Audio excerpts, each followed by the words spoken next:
On All Hallows Day, we are in Stirling, in a venue once called the worst jail in Britain. The last man hanged here is still said to haunt the building. But will our panel be spooked by the questions tonight? Let's find out. Welcome to Debate Night. Debate Night is the only show in Scotland where you get to put your questions to the people in power, answering them on our panel this evening. Former Scottish Labour leader and MSP Kezia Dugdale, now director of the John Smith Centre, which promotes engagement in politics. Kezia has columns in the Times and the Courier and a regular slot on Times Radio. From the Scottish Conservatives, deputy leader and MSP for Central Scotland, Meghan Gallacher. Meghan joined the party at 21 and says her grandparents instilled her political beliefs. Previously a councillor, she was recently named a rising star of the party. From the SNP, Alyn Smith, MP for Stirling and the party spokesperson for Europe and EU accession. Previously, he was an MEP for 15 years. Before that, he taught in India and worked as a lawyer in London. Also with us tonight, Paul O'Kane, Scottish Labour MSP for West Scotland and party spokesperson for social justice, social security and equalities. Paul was elected 2 years ago. Previously, the deputy leader of East Renfrewshire Council. And also with us tonight, the UK editor of The Big Issue, Paul McNamee. Paul began his career in local newspapers, went on to write for The Mirror, The Guardian and NME, and he's been named Magazine Editor of the Year 3 times. Just last week, he became chair of Glasgow's Citizens Theatre. Please welcome them all to Debate Night.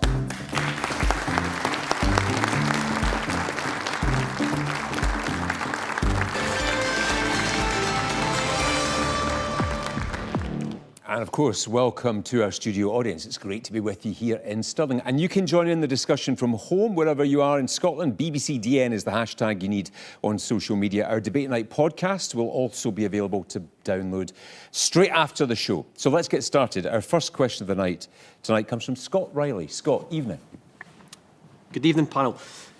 Should WhatsApp be banned from professional use in Scottish politics, and why? Thank you, Scott. So Nicola Sturgeon has said, well, she's refused to say if she's kept or deleted WhatsApp messages from the time of COVID, but she insists she's got nothing to hide. Now, Kate Forbes, today, former finance minister, says she's kept all her messages and is going to be providing them to the COVID inquiry. Alyn Smith, do you delete your WhatsApp messages?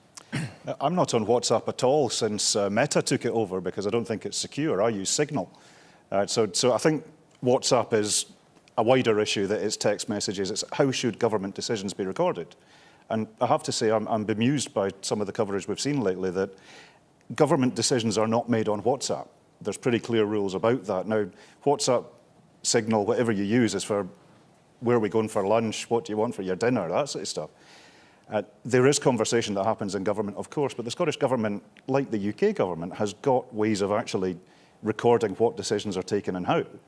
So government business is not normally done in that manner, and decisions are properly taken. And the inquiry that's underway, which is going to have WhatsApp and other texts from Nicola Sturgeon and others, look, the Scottish Government has already said that the Scottish Government is going to be fully compliant and fully cooperative with this inquiry. There's already been the best part of 14,000 documents handed over. There's nothing being hidden here. So in terms of what's actually going to be handed over, I think this is a hoopla about actually not that much. Everything that should be handed over is in the process of being handed over, quite rightly. Scott, you asked the question, what do you think about this? And, you know, in your business, in your life, how do you use this? I think professionally, there's certain things that shouldn't be on a relaxed media, such as WhatsApp, certainly at a government level. I think there's other channels that should be used. It's interesting, Alan's point that he said that, you know, there's certain things that can't be discussed on WhatsApp. So if that's the policy of the government, then that's fair enough. But for me, I think the platform itself is far too relaxed for a professional organisation, certainly such as the government, to use for anything of an acute nature. Meghan Gallacher, should WhatsApp be used in Scottish politics? Well, I think this is a growing concern because the pandemic was a different time and it wasn't the case that people could automatically have face-to-face meetings. Meetings were being done ad hoc and conversations were being used using different platforms, WhatsApp perhaps being, you know, one of them. But the public are being kept in the dark here because it has emerged that WhatsApp messages were deleted and could potentially have been deleted manually. Now, the serious question that has to be asked here is what has the government got to hide? Because that is the instant question that I've got. Now, yesterday, MSPs tried to get the answers from the Deputy First Minister, and this was, a prime opportunity for Nicola Sturgeon, who is involved, I believe, in the deletion of WhatsApp messages to, put forward a personal statement. She could have clarified the position of the deleted WhatsApp messages, but instead hid behind the Deputy First Minister. So this is a growing concern. And the problem that I've got with this, in the way it's emerged, is that we actually might not find out through the COVID inquiry what was discussed on WhatsApp or not, because these messages were deleted. Kezia, Dugdale, is this a problem in politics? I'm going to say no, actually, because in truth, every politician uses apps like WhatsApp, and if you're using Signal, like Alyn's described, the message disappears instantly. There's no opportunity whatsoever to keep a record, so maybe we should be asking whether our governments are using Signal to do some of these communications. It's a really good, quick, easy way to make fast decisions. So they might not be huge policy decisions like, will we have a lockdown or not, but they will inform the language politicians use, they'll inform priorities that are set and where people need to be at certain times and who needs to be in whatever room at whatever given time. That is important. It's a tool. It's just another bit of technology that we haven't really got to grips with in terms of the processes around how we use it. The thing that strikes me this week is not whether or not Nicola Sturgeon's given her WhatsApp messages to the inquiry and what they say yet, because we will get that information. That's the nature of a public inquiry.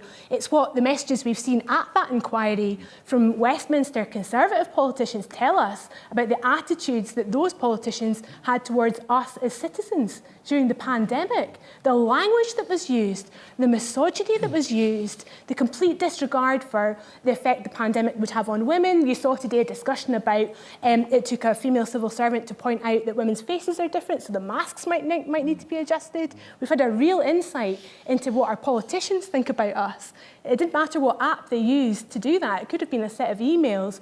That's the thing I think we should be concerned about. Let's see what the audience have got to say about this. Man on the front row down here. Yep. Yes, I have to agree with Kezia. It's the unprofessionalism we've seen from the disgusting language that's been used, and probably all politicians use it. I'm from the construction industry. Yes, sometimes we became colourful language, but some of the stuff we heard is totally unprofessional and not of the standard we expect from the politicians. Thank you. Lady up here. Yes, on you go. I wondered about Boris Johnson's comment about the economy, if people are going to die anyway. However you find out about something like that, whether it's WhatsApp or another form of message, it does tell us about the personal thoughts or feelings that politicians may have, which agrees with what you've said. It's the underlying sentiment that's important. And I guess that's something, Paul McNamee, that we wouldn't have... These comments might have taken place in a corridor before, but years ago we'd never have had access to them. We potentially do now through these messaging sites. Does WhatsApp have a place in Scottish politics? Well, I think it does, because the issue is not the platform. The issue is the things that are discussed and the policy behind that. And I think that it could be WhatsApp, it could be emails that have been destroyed, it could be any form of communication, text message or whatever. And you're right, perhaps in the past there either would have been no record or a record, or somebody in the room later on would have written their books about it and said, this is really what happened. And I think that the problem with WhatsApp, and the reason we're talking about it, is not... I mean, Alyn was very quick to go on the defensive there, and without anybody asking him, said, there's nothing to hide, which immediately makes you think, is there something to hide when somebody says that? And I think that is the problem, that as we've seen from the last few days at the inquiry in London, it shows that the elements that they don't necessarily want us to see, but that are useful for us to see, because we can get a real sense of the people who are in charge. Now, if the Scottish Government are deleting that evidence to let us know really what was going on, that is a problem. They lose immediately the moral high ground to say, we can do it properly, whereas that shifty lot down there playing fast and loose with you, they can't do that anymore. And so it's not really about whether it's WhatsApp or anything else, it's what it says about the behaviour of the people who are using it. Alyn Smith, why are messages being deleted? Government business is not done via social media, full stop. The Scottish Government is committed to sharing everything that needs to be shared with the inquiry, which is underway. So if I'm sounding a bit defensive, well, forgive me, we're being attacked a lot.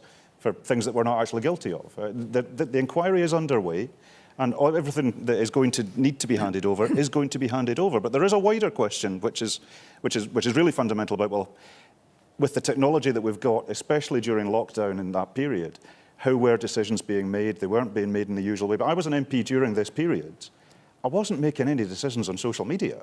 Yeah, I was making it via Zoom calls and minuted discussions and that sort of thing. And the Scottish Government, which I'm not part of, but I know plenty of people who are, was taking this stuff really seriously and also taking accountability really seriously as well. So I do think the charge that we're somehow hiding something is massively overcooked. Key players have apparently deleted WhatsApp messages.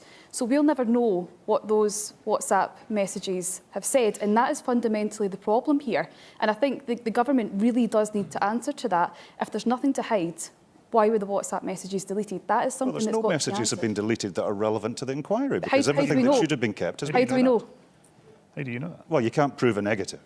And I have to say, government business is not done on social media.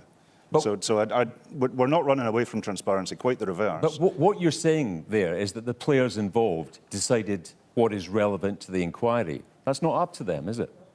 Well, everything that needs to be properly handed over is being handed over, which is why the Scottish Government asked for the legal guidance about what do you actually want to be handed over to the inquiry. So everything's being done by the book on this, and the inquiry's underway. So everything that's going to be handed over, well, let's see what the inquiry actually comes up with. But nothing's being hidden. Absolutely not. Paul O'Kane. Look, I mean, I think context is everything. You know, policies evolve, they develop at pace in the pandemic. That's what happened. And I think the UK inquiry has shown us that the context around the decisions that were taken is important. And the horrendous things that we've seen come out of those WhatsApp messages is important, as I say, in terms of the context. So the question is, what was being discussed by government and officials in Scotland that would add to the context of our understanding of how those decisions were taken? So Alyn says decisions weren't taken on WhatsApp, but what were the discussions that surrounded that? And I really do have to ask, Alyn, why was the former First Minister unable to say 4 times yesterday whether she had deleted WhatsApp messages or not? There is something here where we've got lots of different people in the government of the time saying different things. Hamza Yousaf kept his. We don't think Nicola Sturgeon kept hers. Kate Forbes said today that she had kept hers. So I actually think yesterday's statement in Parliament raised more questions than it answered. And let's be absolutely clear about who this is about. People died in the pandemic. People lost loved ones. People couldn't hold their hand as they died. People lost their livelihoods. It's not a hoopla about nothing. It's about these people and getting the answers about why decisions were taken and the impact that they had on their lives. Everything that needs to be shared is going to be shared. That's a cast-iron commitment that has been made. But if it's been destroyed, how can it be shared? We're not clear on who has complied with do not destroy notices and who hasn't. Well, this is where the inquiry is underway, and everything that needs to be shared is going to be shared. That's a commitment.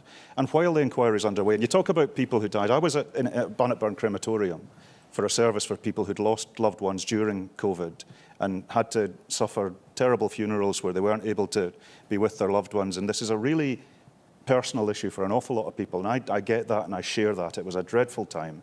So the idea that we're somehow trying to hide anything is really quite offensive, because we're not. And everything that needs to be handed over is being handed over. People in the audience have got their hands up on this. Lady towards the back there. Yes, on you go. So we've all known about the COVID inquiry and the fact that it was happening. So why now are you saying that the SNP and the Scottish Government are going to be handing over? Why have they not handed it over? It should have already been handed over. Well, the request was only made last week. But you've known it was coming. Of course, which is why so all that everything work's in should be there. progress. And lady in front, just in front there. Yes, on you go. Does it not just open the scenario up again where people can't remember what was said or forget what was said or just blatantly don't answer the question? That's why these informations in the context is everything. OK, thank you. Your views on everything you hear on the programme tonight. The hashtag is BBCDN on social media. We've got a lot to get through tonight. Let's go to our second question of the night, which comes from Graham Cooper. Graham, good evening. Good evening. Should there be a worldwide unanimous call for a ceasefire in Gaza? Thank you. Paul O'Kane, 2 leaders, 2 different positions on this. Your UK leader, Sir Keir Starmer, says no to a ceasefire at the moment. Your leader here in Scotland, Anas Sarwar, says yes to a ceasefire. And today we heard Michael Shanks, your new MP, backing Keir Starmer on this. there's a potential divide opening up in Labour on this. Where do you stand? So where I start with this is, I think, the real human cost of this conflict. We have seen horrendous scenes on the 7th of October in Israel, the worst number of deaths since the Holocaust. We have then seen a humanitarian crisis unfolding in Gaza, which is horrendous and is played out on our television screens night after night. I think where there is absolutely common purpose on this is that we need to see a cessation that will allow aid, first of all, to get into Gaza. So what does that mean? Does that mean a ceasefire? So what I'm saying is, I absolutely want to see an end to the bloodshed, and I want to see a pause in hostilities to allow that aid to get into Gaza, first of all. But crucially, I think people, when they call for a ceasefire, what they're actually, I think, talking about is peace. And they want to see that longer-term peaceful settlement. No, they're not. They're asking for a stop in the hostilities right now, which is what Anna Sarwar is calling for. Is that what you're calling for? I'm not clear on this. So I'm absolutely calling for a pause in the hostilities right now in order to do a number of things, because I don't think you can call for a one-sided ceasefire where Hamas have clearly said today that their modus operandi is that they would do the 7th of October attack again. So who is brokering the ceasefire agreement, I think, is a big question. But I think, crucially, that pause will allow the aid to get into Gaza. We know that there are still hostages being held by Hamas. People in Israel don't know where their family are. So we need to have an opportunity to get those people out. So that's the sort of cessation we need to see. OK. Paul says a pause, not a ceasefire. You asked the question, Graham. What do you think? Well, I think it's an extremely complicated question, clearly. We see this division in the Labour Party, and I think there's quite a lot of reasons for that, probably. Obviously, I think, with the history of different factions in the Labour Party, it puts Keir Starmer in quite a difficult position. But I think the one thing that we can all totally agree with is that there should be a cessation for humanitarian purposes, because what we see every night on our television screens is unbearable. Of course it is. Kezia, Dugdale, if you were still leading Scottish Labour, what would your position be right now on this? I would have done exactly what Anna Sarwar did and call for a ceasefire now. And I don't profess to be an expert. I don't think many of us do profess to be experts on what's happening in the Middle East. And I think we could all do with just treating each other with a little bit more kindness about the language that we use and how we talk about these issues, and not arrive with an absolute to the point where your ears are closed and you're not prepared to listen to others. But the reason that's my answer tonight is I have listened really closely to the news over the past couple of days, and I heard on Monday, for example, a representative of the Israeli Defence Force say that people should make their way south, that there were refugee camps in the south, that they would be safe there. And then what we've seen in the last 24 hours is that very refugee camp be bombed, with people in Jabalia being killed overnight. There's been another explosion this afternoon. And that just fills me with absolute dread and fear and upset, the idea that you point people towards one form of sanctuary only to send them towards violence. How many times in our history have we seen that? How little have we learnt from it? So I share the gentleman's perspective that this is incredibly difficult, and I think we need to forgive our politicians sometimes when their language isn't quite what we want it to be, or we demand absolute answers to very complex and difficult situations.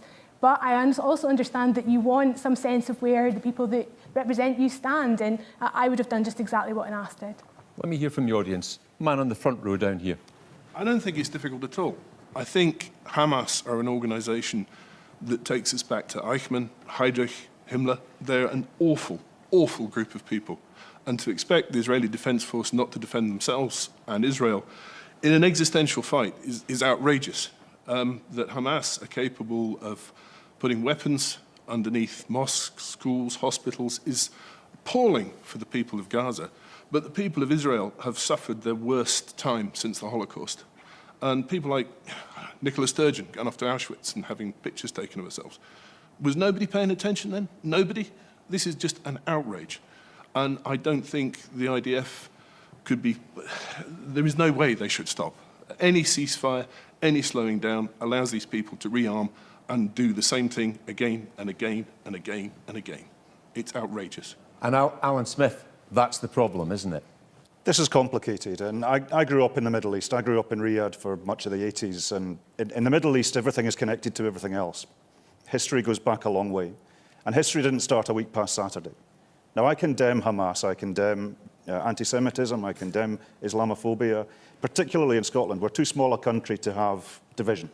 And I don't want to see that. And people take this really personally because there is a lot of people invested in what's going on here. But to my mind, and we need to think about what the future looks like, every single conflict in human history has ended with an agreement that was negotiated by talks. And in order to have talks, in order to have aid getting access, in order for accountability for the violence to be properly documented, there needs to be a ceasefire. Now, I carry no torch for Hamas. I'm a gay man. Hamas throw people like me off tall buildings. I carry no torch for anybody in this other than the innocents on all sides. And Israel suffered a terrible attack at the hands of Hamas. Of course they did. But there's a context to this. And what we're seeing is that, of course, that attack was dreadful. But what we are seeing is that hundreds of thousands of innocent Palestinians are being subjected to real angst and danger right now in the name of the fight against Hamas. So we need a ceasefire to allow literally the dust to settle, to allow the talks to happen. Now, the Qatari government is interceding, particularly in hostage negotiations. I think that's really important. And we need to see aid have access. I would agree with that. But we also need to think about what does the longer-term future look like. And if we're serious about peace, which we all want to see, there needs to be a ceasefire. Lady with the glasses. Yes.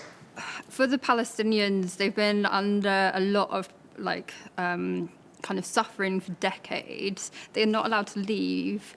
They're not getting access to aid. I don't know any war in in 50 or so years since maybe the Second World War where they've been in that situation. And I've heard stories from a few sources. I think one of them was The Guardian, where people are writing on their kids their names so that if they get killed, they can be brought back to their parents. And they can't leave, they're meant to go south, but then they could get bombed in the south. When, any other war, people have been able to leave, or aid have been able to get to them. This is war, they haven't been able to do that. And I feel like we're tiptoeing around Israel. And of course, what happened with Hamas was horrible. Don't want to get away from that.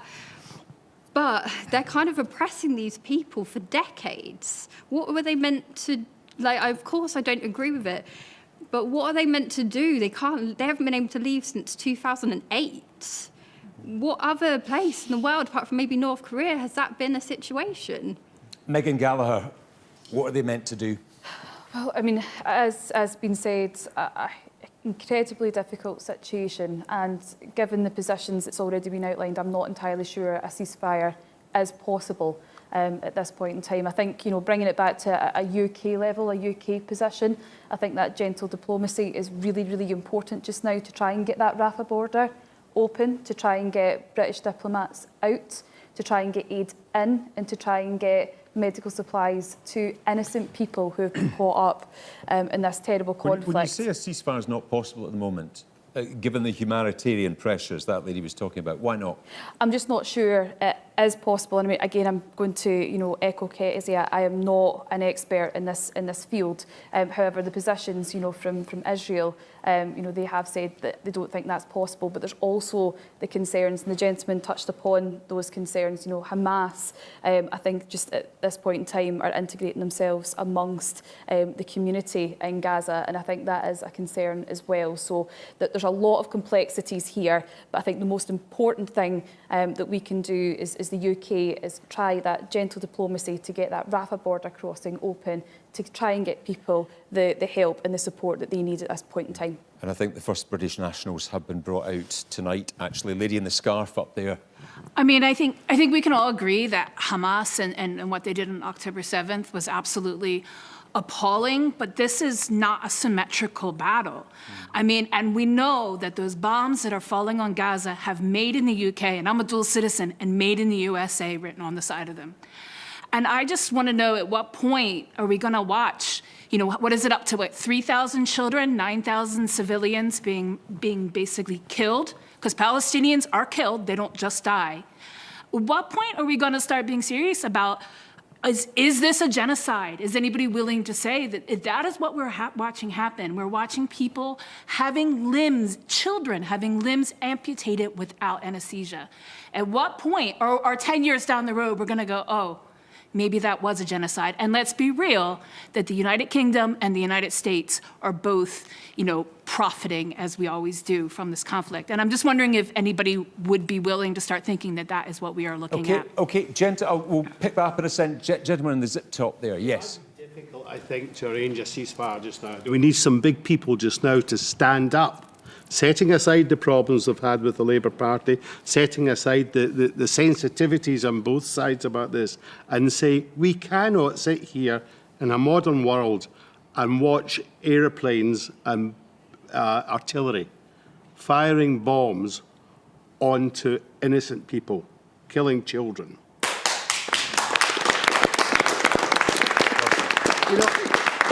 What do they think they are solving here? Because for every relation who survives of a victim, they're going to be the terrorists in future. And who wouldn't be? If they were doing that to your family, then you would be wanting to carry that fight on as well. So somebody, was it Alyn, said that every conflict we've had has ended up by reaching agreement through conversation. You'll know that, Paul. There was times in Ireland when we said we're not speaking to terrorists. When did we get peace in Ireland? When we started sitting down and talking to terrorists. We need to stop killing innocent people just now, and we need to start talking. That may not be happen. You need two people to have a conversation, but it won't happen unless we start. And the big people here, like Keir Starmer and our Prime Minister, need to be standing up. We talk about the soft power that Britain has, the influence it has in the United States. Well, let's start using some of that and saying what we believe, and maybe the other big guys across the other side of the Atlantic will start to join in with a little bit more force as well. Thank you. Paul McNamee, been listening to that. Should there be a worldwide call for a ceasefire right now? I think that the part of the problem that people have here is saying the word ceasefire because it's starting to become a thing of semantics rather than the actual death of people.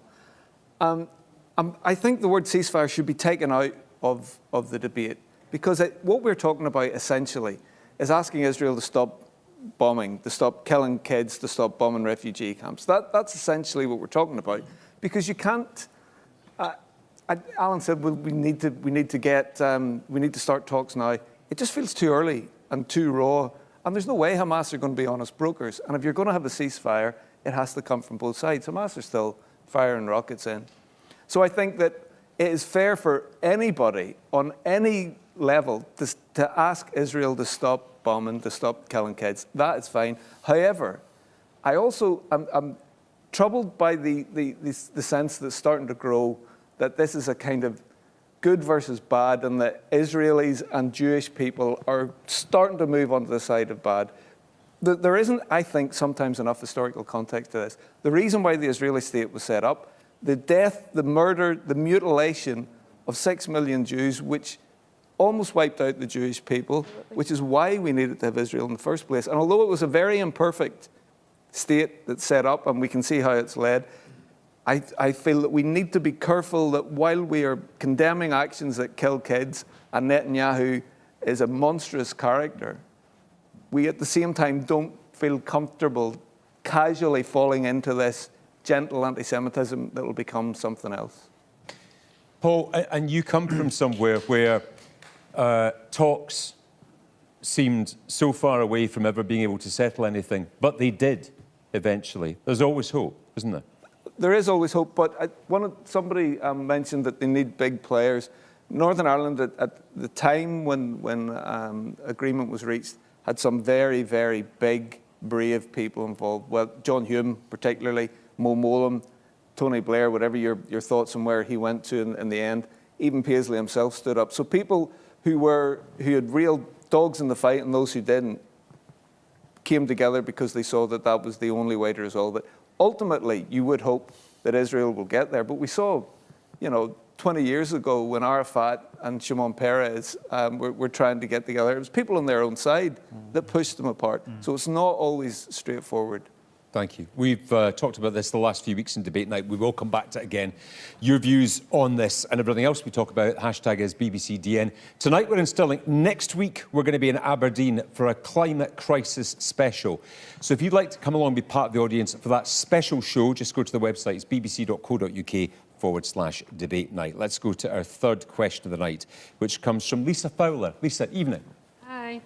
Falkirk Town Centre has experienced issues with antisocial behaviour recently, which has raised concerns about safety and the vitality of our community.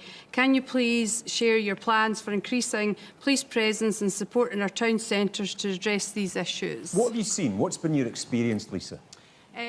Well, personally in Falkirk, there's been a lot of antisocial behaviour from drug abuse, drug use, alcoholism, shoplifting, violent attacks. There's just no police presence in our town centres, and I know the police are short-staffed, but it's going to, it's affecting all town centres across the spectrum, but it's stopping people coming into towns. And as a small business owner, it's really affecting the economy as well, because people are just not coming into town. Okay, thank you, Lisa. Riot police out in Dundee last night, scenes of violent disorder there. That happens at this time of year, but there's a wider issue many people watching this in other parts of Scotland will know about as well. Meghan Gallacher, what do we do about it? Well, I'm really sorry that you're experiencing that. As a small business owner, within towns and town centres, it's not an ideal situation at all. It's just yet another issue that you've got on top of the decline of our town centres that we're experiencing just now, as well as cost of living crisis and all of the other issues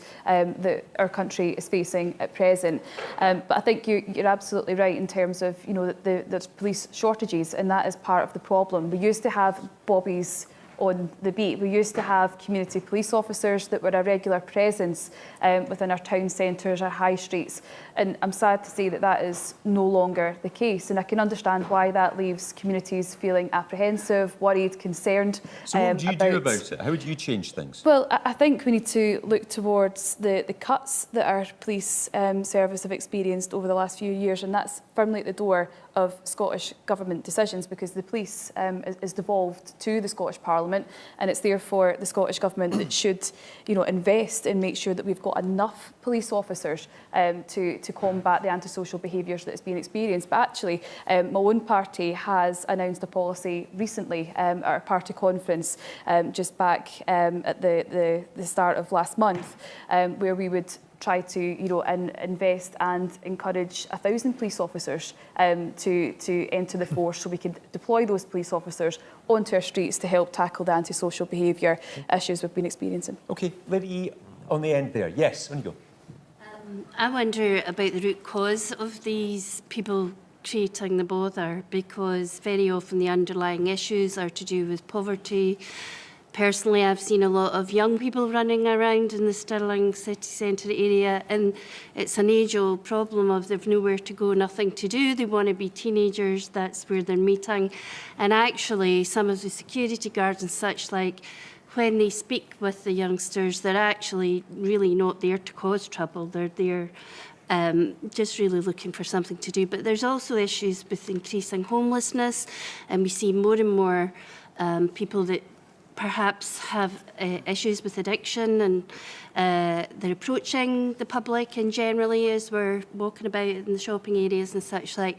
But I think most of us feel a sort of humanitarian response to that, and I feel government should really be looking at how can we address the issues that they're facing, rather than putting in more police and seeing it as a punishment for the kind of behaviours that actually they've been forced into. Okay, thank you. A younger member of the audience, right in the back row there. Yeah, on you go. Just adding to that, I think the increasing police presence really risks just increasing hostility in the town centres, and a lot of the issues is just there is nothing to do, so young people will inevitably turn to antisocial behaviour and to substance abuse, so just increasing police could just increase the hostility in town centres and not address the root cause. Okay, Paul McNamee, increasing antisocial behaviour, what do we do about it? Well, I think that it's interesting because we've got a question that looks for the short-term response which is felt to be necessary. Let's deal with it now, get police there. What are you going to do to get more police and get people out of the way? And I can understand why there's a desire to have that happen. But on the other hand, I think that there is a fundamental problem here, and it is to do with poverty, and it is to do with lack of everything. And you can look at access to things for kids to do, but you can go back further. You can look at the fact that people coming out of school are looking at a jobs situation where they can't get guaranteed any particular salary. They can't find a place that they can afford to live in. They're locked in this cycle of increasing hopelessness. And nobody, I think, at a very serious, fundamental level is taking it as seriously as they should. It's something that we obviously come across in the big issue, something we campaign about, and it's something to, if we can get to the source of poverty, then perhaps you can start answering these questions and tackling these problems. John Bird, Big Issue founder, he is campaigning at present for what he calls the Ministry of Poverty Prevention. He wants governments and different departments to say, look, we have to think in the moment and long term, what money can you put aside to make sure that what's happening in 20 years doesn't happen, just a little bit of it now to invest for a long-term future, which I think might address some of those issues with poverty. It doesn't help the person in the middle of Falkirk who says they need police there now, but that is a question for funding from government now for a lot of the essential services that we have. Lisa, what would you say to that? I understand what everyone else is saying about poverty. You know, I understand that, but as a business owner, when people are coming into your business, when retail is really struggling just now in shoplifting, and I was involved in an incident in Asda where the security guard was getting attacked by 5 youths on a school day off, and I was the only one that actually stood up and intervened because he couldn't hit them, well, couldn't physically defend himself, although they were abusing him. And I don't think the police in the town centre causes hostility. I think it just gives us a little bit more security that that behaviour doesn't happen.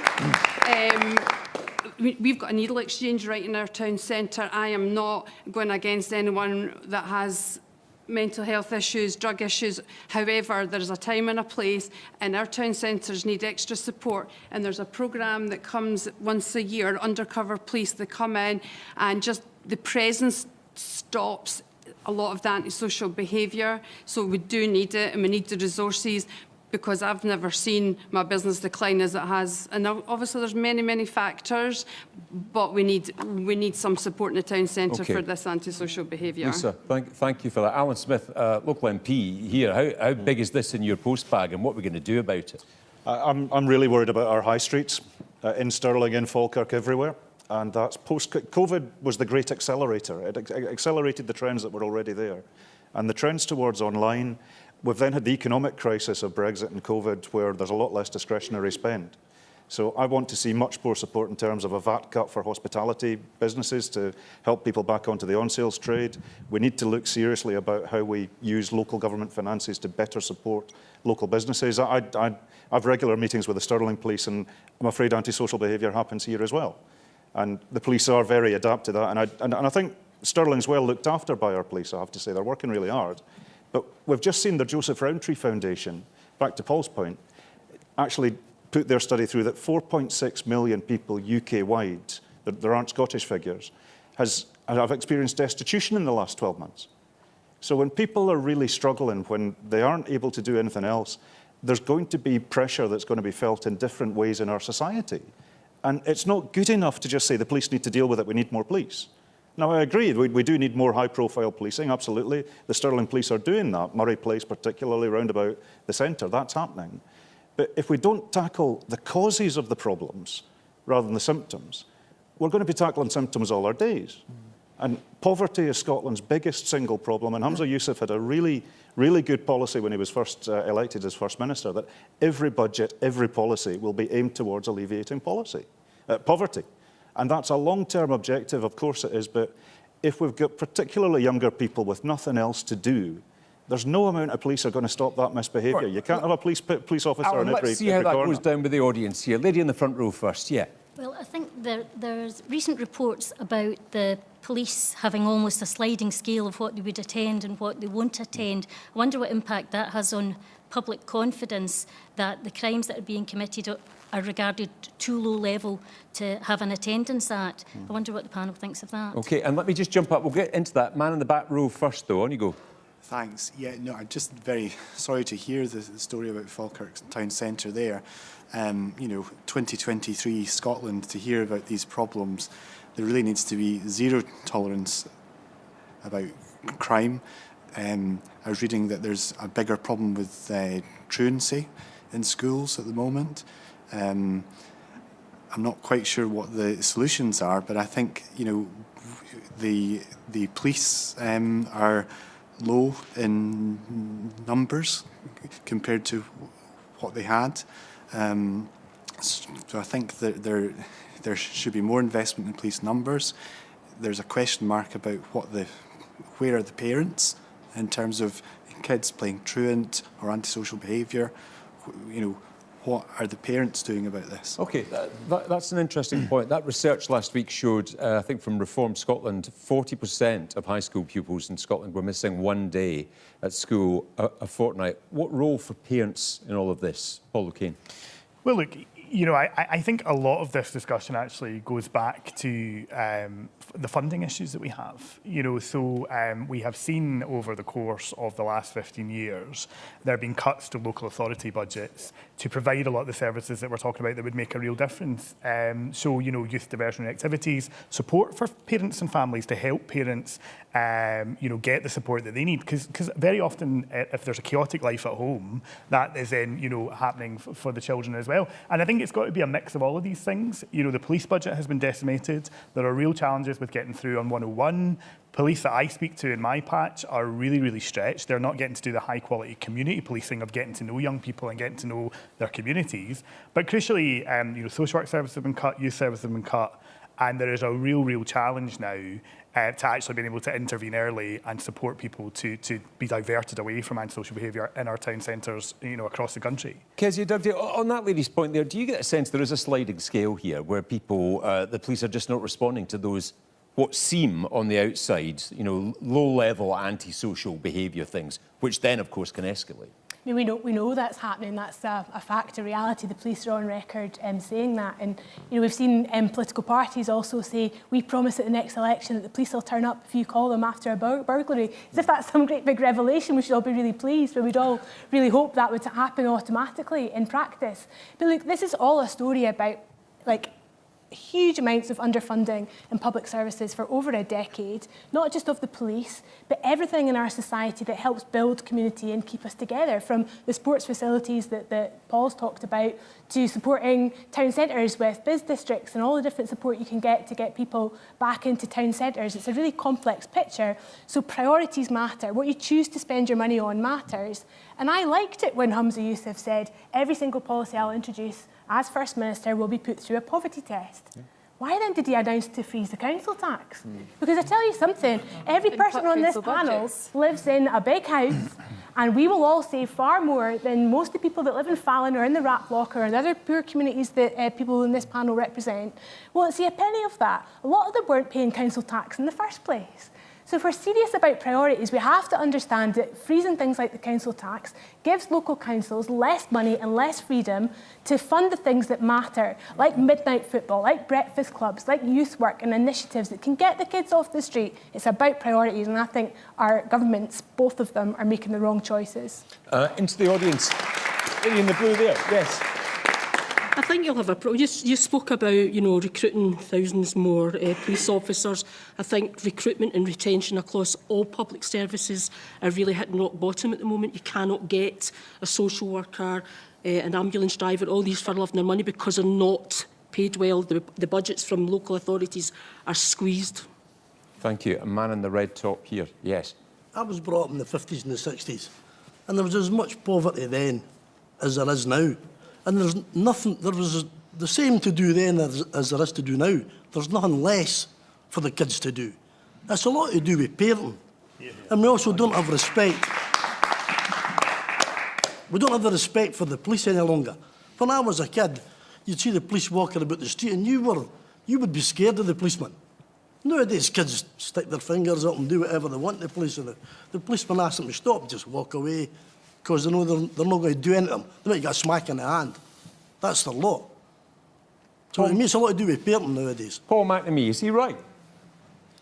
I don't know. I didn't grow up in the 1950s and 60s. Is there a more of a fundamental lack of respect for authority?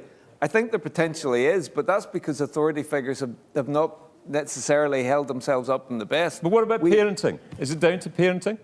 I think parenting has something to do with it. We, as parents, you want to do the best that you can to provide the best influence and the best guide to your kids so that they know right from wrong and they know that there's objective truths rather than just things that are easily navigated around. But at the same time, some parents aren't necessarily functioning themselves well enough to be able to provide that. Sometimes the kids are carers for the parents, particularly in difficult situations. I think I'm not saying that you're absolutely wrong, but I think it is a little reductive to say that it is all about the parents. We try and as parents try and do our best. We learn from our own, but at the same time, not everybody is in as comfortable and equal a position as we are. I've watched like my children growing up and now my grandchildren, and the difference I can see between my children and my grandchildren is amazing. My grandchildren, you shout at them, they just walk away from you. Their attitude's completely different to how I brought my children up. You'll have to sit them down and make them watch this tonight. The hashtag is BBCDN, your experiences, your views on all of this. Let's squeeze in another question tonight, which comes from Bill Cook. Bill, evening. Evening. Hello, panel. Should politicians who change parties be forced to have a by-election? So... Ash Regan has ruled out standing down to spark a by-election, so did Lisa Cameron as well. What do you think? Yeah, I think they should. When I vote for a politician, be it whoever, I'm voting for the individual, but I'm also voting for the policies that that person is supporting. Yeah. I mean, the recent one with Lisa Cameron defecting from the SNP to join the Tories, I mean, I think a whole lot of her constituents must be absolutely horrified at that. Why has she done it? Has she done it just maybe to keep her salary? Who knows? You know, but it's not what the folk voted. And I think the other thing following on from that is that if you look at the turnouts in recent elections, which have been really, really low, are people just saying, what's the point? Right. We'll vote for them and they'll just change and they'll do whatever they want to do for themselves. So that Kezia, Dugdale, is what you do now, trying to engage people with the political process. We saw turnout in Rutherglen, what, around 38%. How much of an issue is this? So of course it's an issue, but actually, because I do study this, that's not that bad when it compares to other by-elections. And I actually thought it was going to be a lot lower in Rutherglen because that was the result of a petition where you tried to get rid of your MP, and the turnout in that petition vote was half what it was in other parts of the country where they've tried to recall people to Parliament. But that's really geeky in about the detail there. Look, we've got a history of people going independent in the past 25 years of the Scottish Parliament. Some of them have proven to be first-class politicians that are household names. Think of Margot MacDonald and Dennis Canavan, who stepped away from their political parties because they woke up one day and realised they fundamentally couldn't continue to speak with the same passion for the party as they did the day before. They didn't cause by-elections when they did that, but they did get re-elected. I think the big question will be whether or not Ash Regan gets re-elected in Edinburgh East, and I suspect not, because it's a seat that's consistently voted for the SNP for several years now. Should she have called a by-election? I thought her answer was quite clever, actually. When she was asked why she hadn't stood down, she said, well, my electorate voted for me to fight for independence. I'm still going to do that. What do you think to that? No, I think the point that I'm making, though, is that that's not the package that I bought when I voted. You know, that's changed.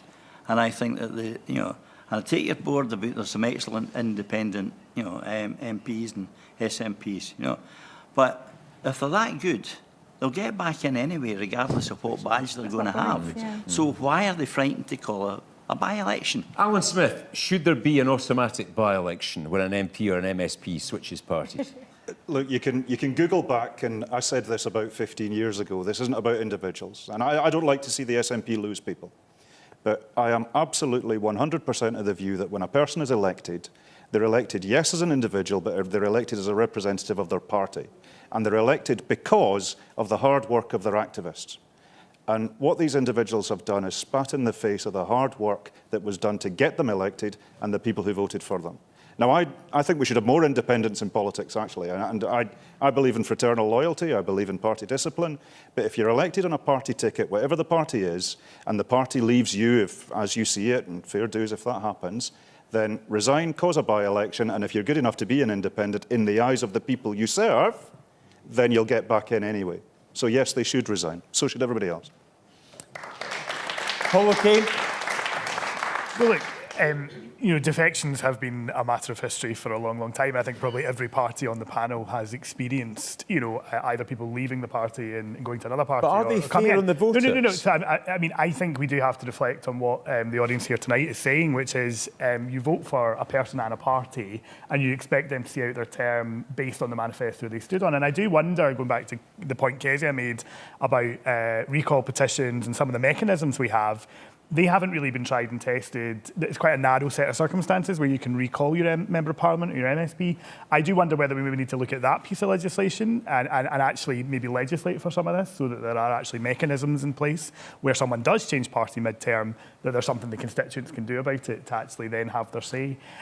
Because I can understand the frustrations that you rightly outline about you maybe don't have what you thought you were voting for. I think there's another dynamic to it as well, which is how often have we seen politicians break the whip, their party whip, and then been rewarded for using a bit of independent mind and being people of integrity and authenticity. Sometimes, you know, we ask a bit much of our politicians in that regard because we want them to be true to what they stand for, but we also want them to follow every line of their political party.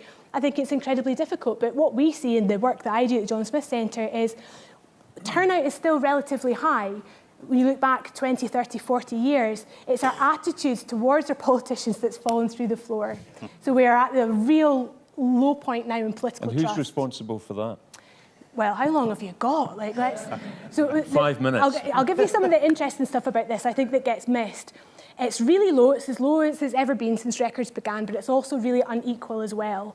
So women, those in low incomes, and young people are the least likely to trust their politicians. That really worries me because I would say a poor young woman is the one person that really needs government to work for them and is least inclined to go out and vote right now. So I'm in the business of working out how we fix that. Another thing is that when we see big political scandals, politicians tend to think, oh, that's great, that's really going to hurt the Tories, that's really going to hurt Labour. The evidence says it hurts everybody, a plague on all their houses. So actually we're all invested in having higher standards in our public life. And you poll out tonight actually putting Labour 6 points ahead of the SNP on Westminster voting intentions. The first time Labour have been ahead of you since 2014. Is that a worry, Alyn Smith? Well, polls go up, polls go down. I mean, I'll be standing on my record personally here in Stirling. I'll be standing on the record of the SNP government in our national parliament and what we've been able to do at Westminster and independence and getting back into the European Union. There's a whole range of things that we'll be putting forward to the electorate.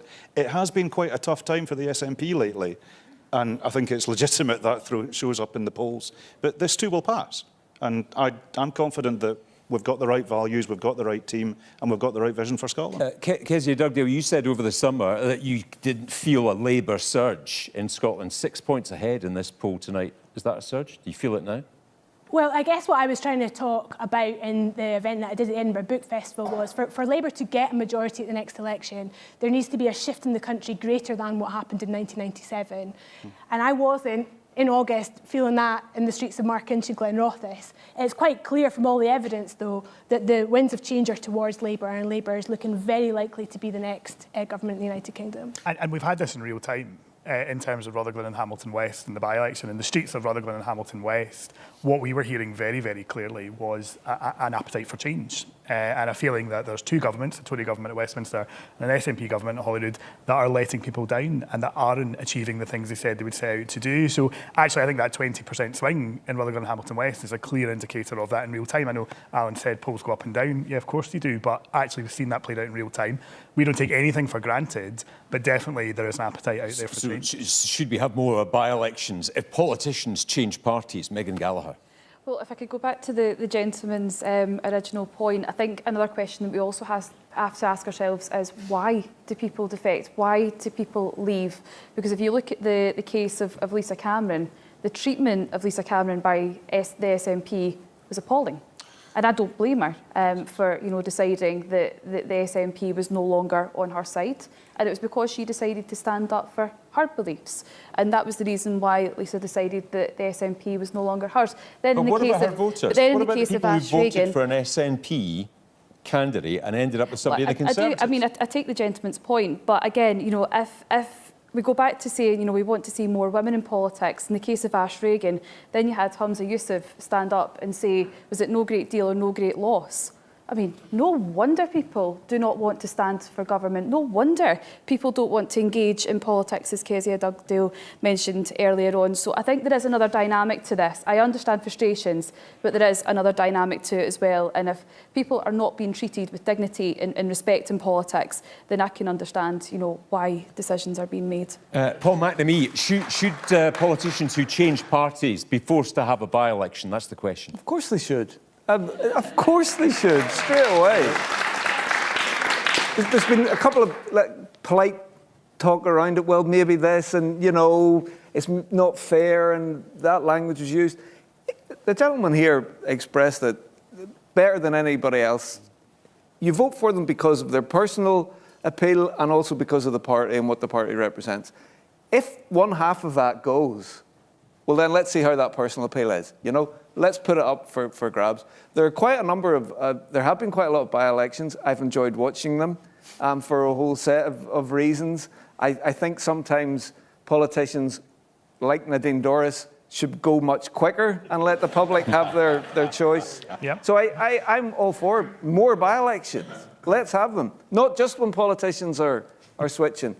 We should have more recall petitions. We should be able to say, this is a disgrace what you're doing. This is a disgrace what your party are doing. My vote to you is the only way I can register that. Therefore, I want to make my voice heard now, midterm, when you're failing us. So, yes, there is time for reform, but also, if you're switching for your own personal desire to move on up the greasy pole, let's have the election.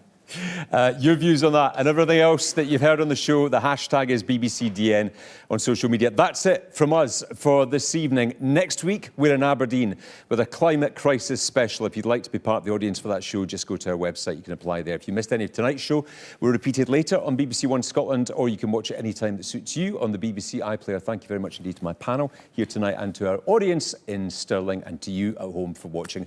We'll see you next week in Aberdeen. In the meantime, stay safe, stay well from all of us in Debate Night. Good night.